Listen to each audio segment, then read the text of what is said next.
Hey everybody, and welcome back to another episode of Vacuum Exposition.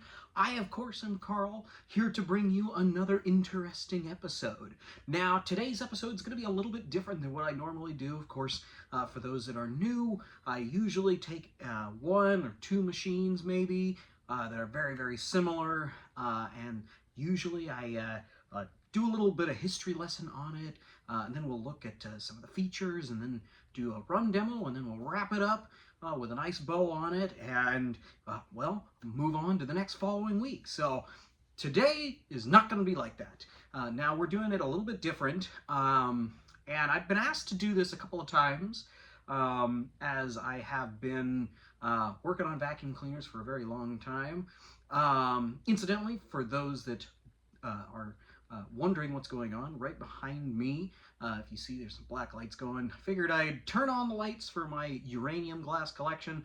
Got a couple shelves full of some pieces that I've collected over time, but I digress. Anywho, so I've been working on vacuum cleaners for 20 plus years, learning and figuring out new ways to make them well, work better, or look better, or even just to function. Sometimes I'll get something with a completely locked up motor that looks like it came from the bottom of a swamp, and turn it into a viable cleaning machine. Now, today we will be taking a look at some relatively popular machines.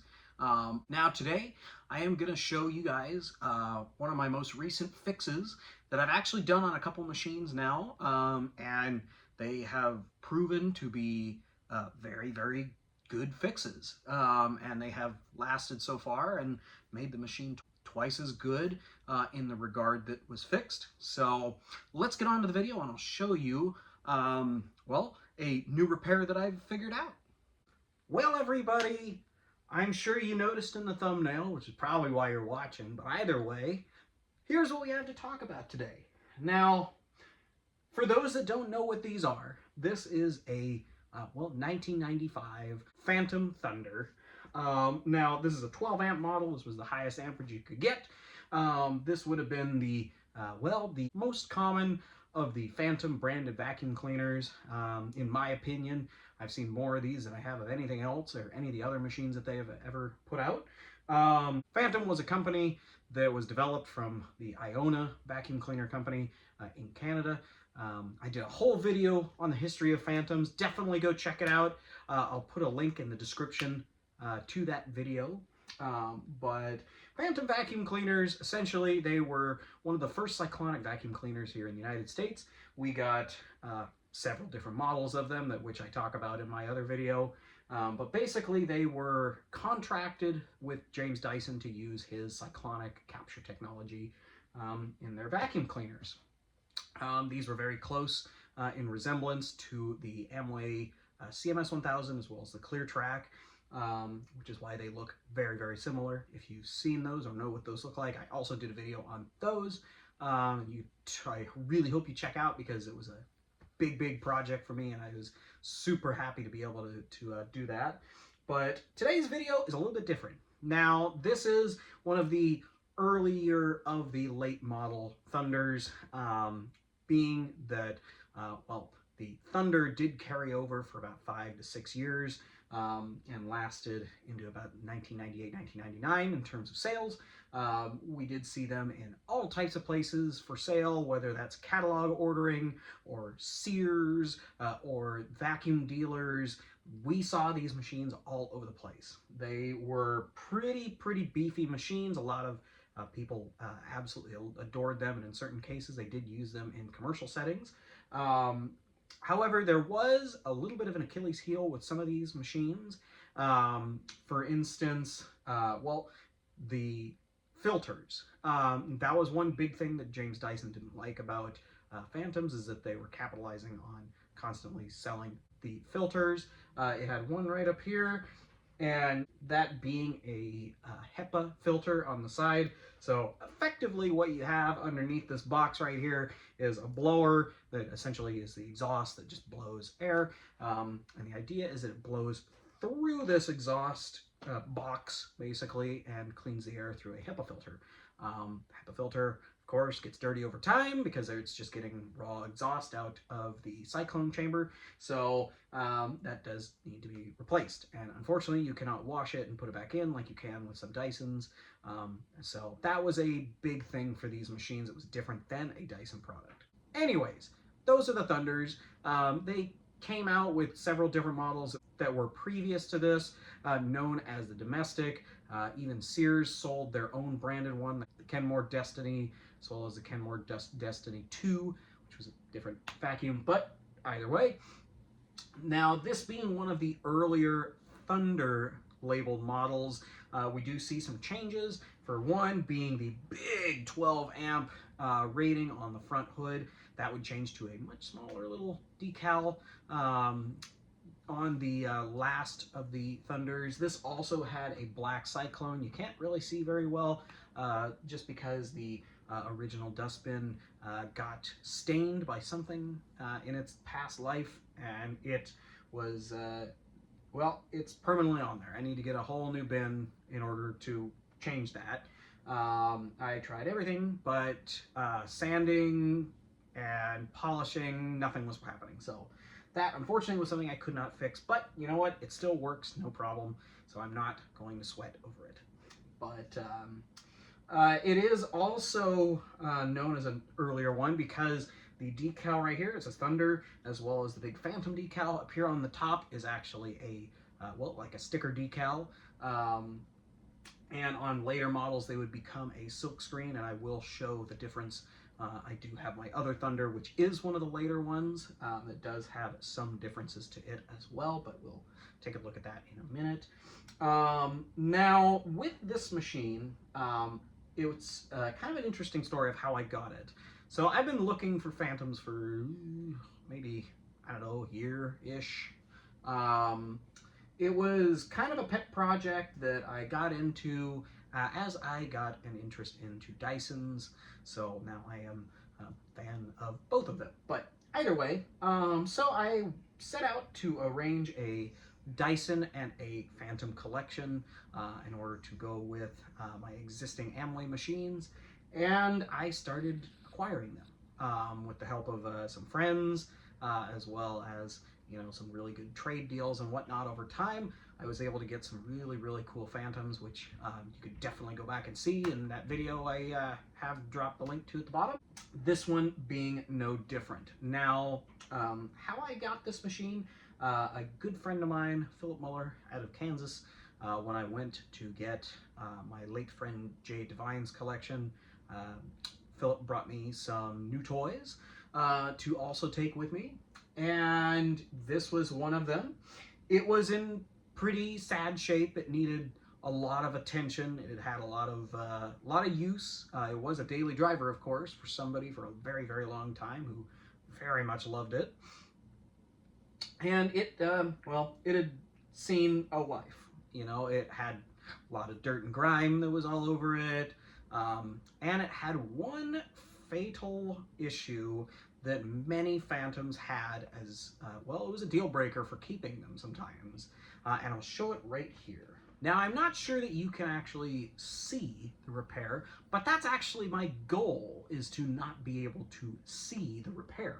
The repair that I am referring to is right here. Now, this is what we call a lower cord hook.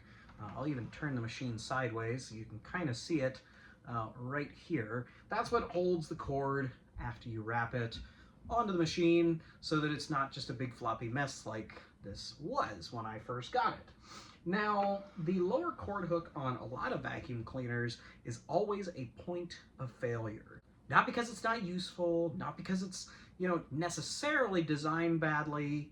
It's mostly because vacuums, unfortunately, have the tendency to fall over.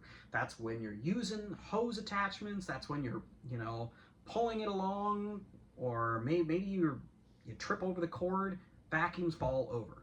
It's very difficult for a vacuum to not fall over if it gets pulled a certain direction or gravity. Now with Fantoms, unfortunately they have this lower cord hook right here. And that is where, unfortunately, when this thing falls, it would normally fall and hit the top of the handle. Now, as we can see, the top of the handle does have a chunk broken off of it, probably from that exact occurrence happening. Now, with this machine, unfortunately, and this is a common issue with the Thunder, the bottom cord hook did break off and broke a bunch of pieces off of the housing for it as well. Now, a lot of people will try to loop it around down somewhere here so that they don't have to worry about the cord being all over the place. But I had a different thought because I wasn't sure what I was going to do about a lower cord hook. They are not, you know, the parts for this is NLA. You're never going to find it. It's unobtainium unless you buy a whole other machine, which at that point, what are you going to do with this one? So that was kind of where this one was at, and I really wasn't sure what I was going to do with it.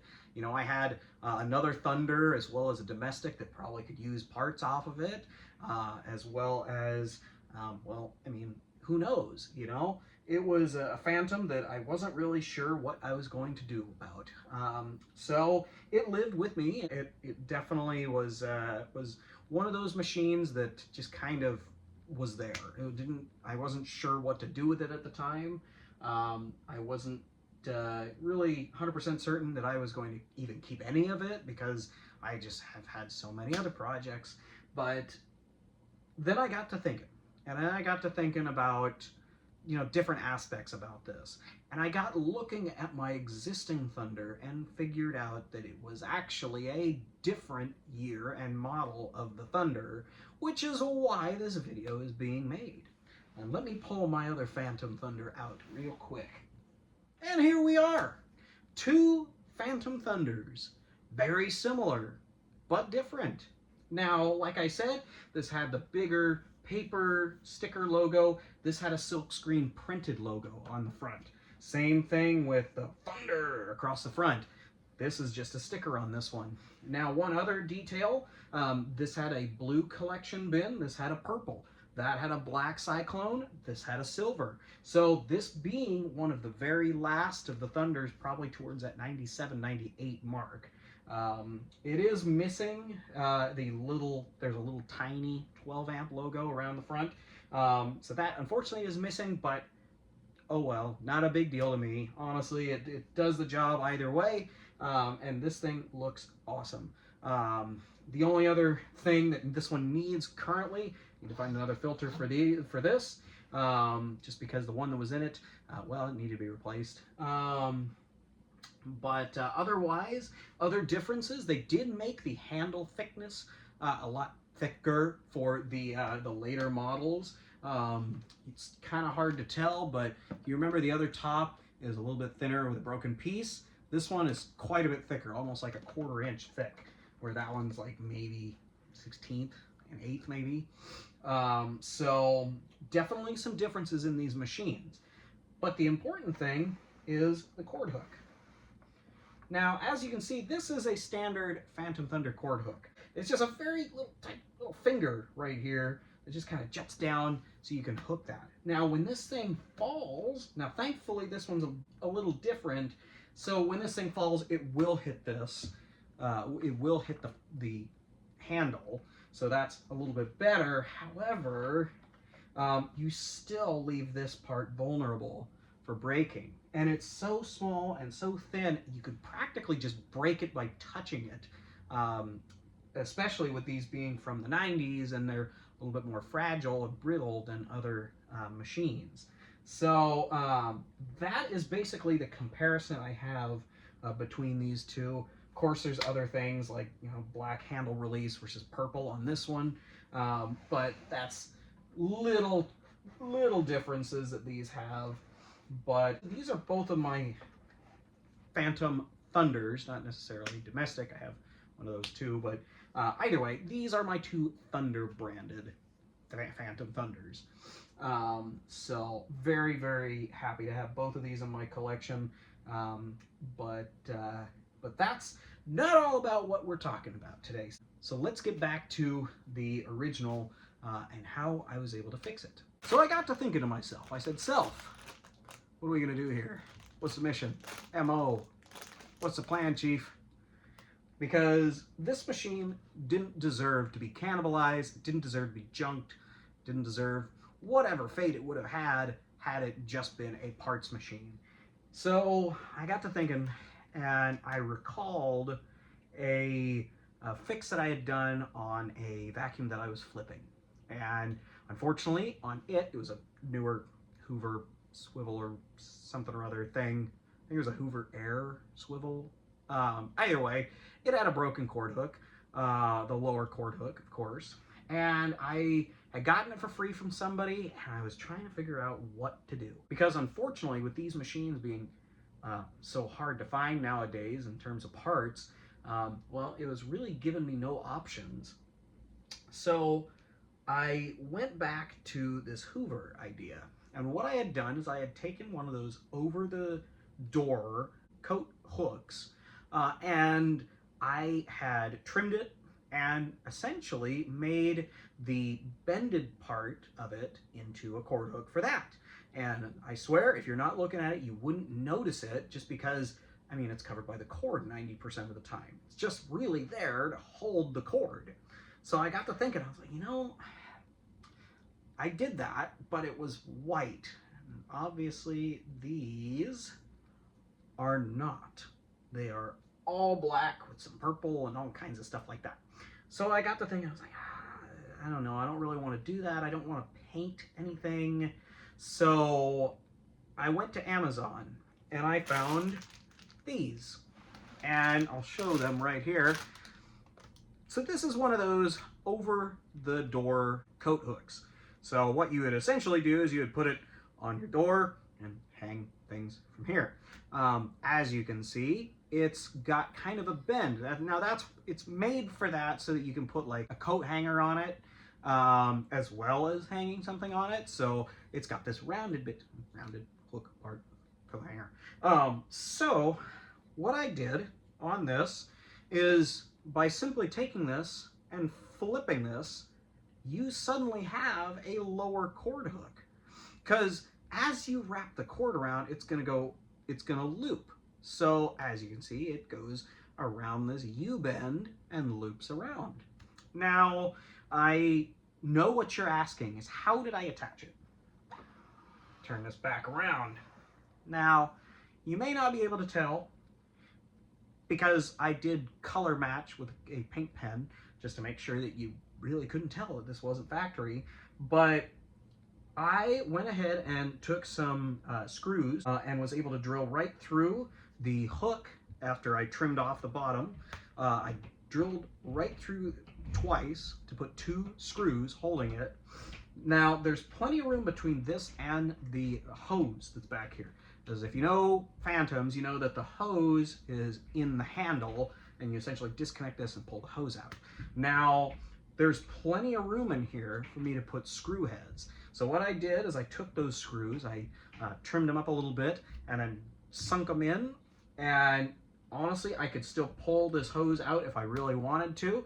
Now, so what I did is then I colored those screw heads with the paint pen to match that black, so it looks more factory. Now, I know that it's, you know, it's not factory fresh. You know, it definitely is an addition onto the machine, but the way I see it is we have to do something to keep these machines, well, up and functioning and able to work. Especially with Fantoms, they are quite popular and they're getting rarer by the day, unfortunately, just because they're a plastic vacuum cleaner that came out and has since been replaced. So these machines are getting harder and harder to find, and of course I am here to try to save as many as I can, and along with many other Fantom vacuum cleaner fans. Early cyclonic stuff is pretty revolutionary when it comes to cleaning, so any way to save that history is a way that we need to look into.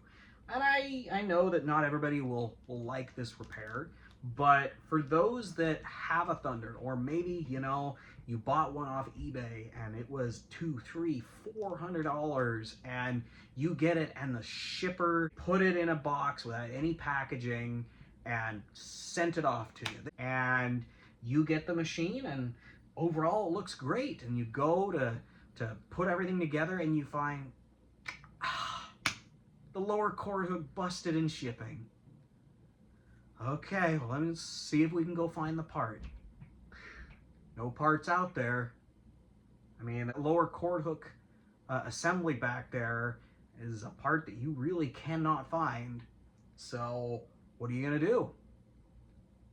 Are you gonna try to just live with it and have a cord droop all over it?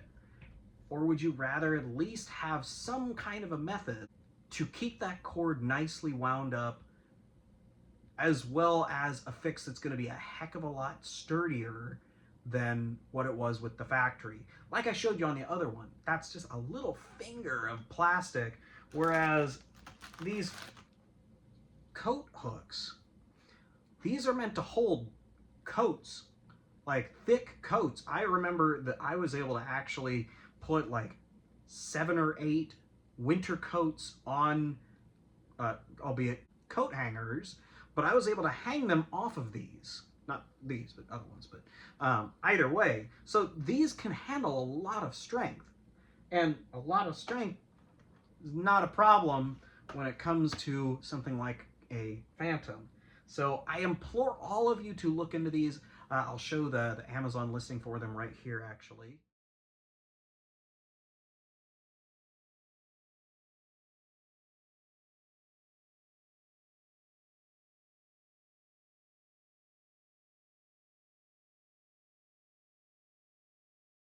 But that's where I went. You get a 4-pack for $7 or $8, and say you got 1, 2 maybe Fantoms that have busted cord hooks on the back.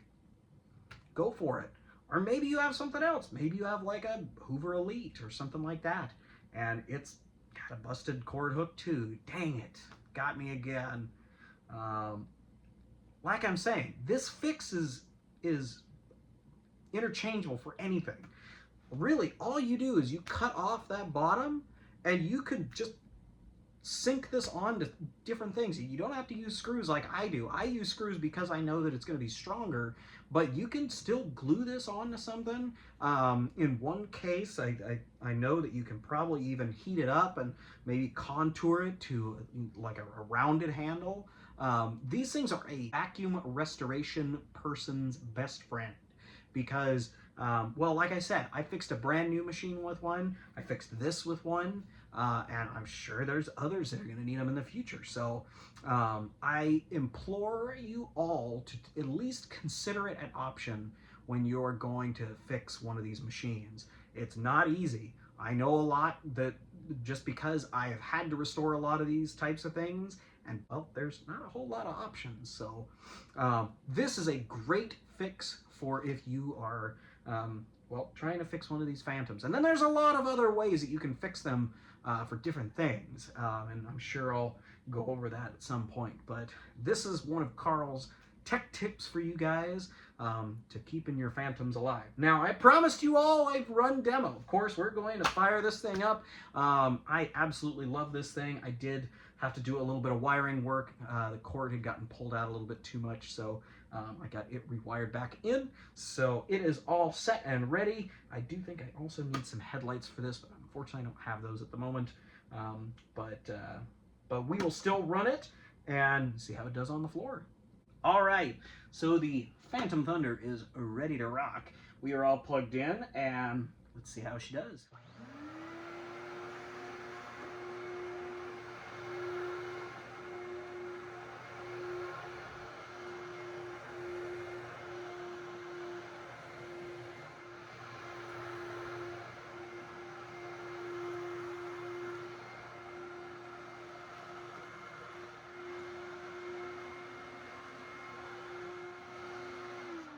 Now that we have this machine all turned off, let's see how that new cord hook works on it.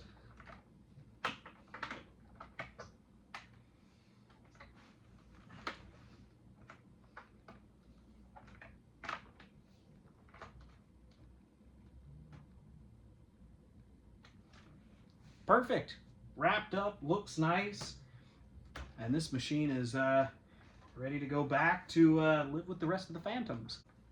Now, I figured you guys wanted to see the other one run too, so Let's see how this one does too.